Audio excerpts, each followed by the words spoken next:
تتلعب الكرة شعرية، يلعب الكرة مرة تانية من جديد، بيحاول يعدي ويمر، بيحاول يعدي يا ولد يا لعيب بشكل رائع. وليد يلعب العرضية، انت يا ولد يا لعيب، هدف رائع جدا جهاد. هو جهاد يا جماعة، قلت لكم جهاد مجاهد اللاعب جهاد في الدقائق الربع ساعة يعني كده أو تلت ساعة مرة من الشوط الأول، وهدف لجهاد المجاهد يحرز.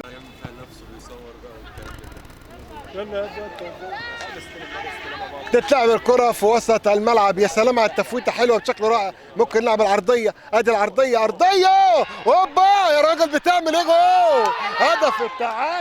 هدف التعادل يعني الراجل كان عايز يحطها كده بشكل رائع، وادي على طول يعني فري فلسطين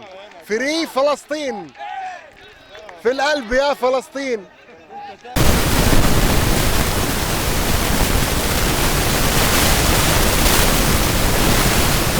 والهدف الثاني يا سلام يا ولد، جهاد المرة الثانية يسجل الهدف الثاني لريميرو، والهدف الثاني أيضا في شخصية اللاعب جهاد المجاهد يحرز الهدف الثاني لفريقه.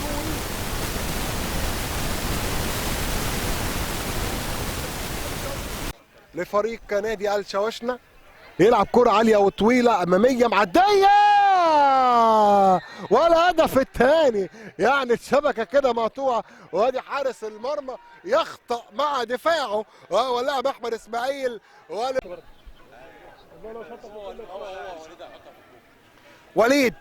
وليد يلعبها، لكن حارس المرمى هناك صاحي، عدى وانطلق العرضية لكن يطلع على طول عبد السلام. هوبا جول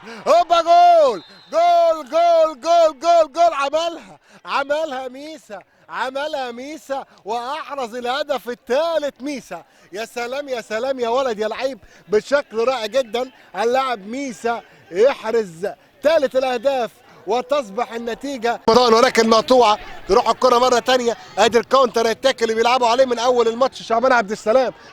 هوبا جول.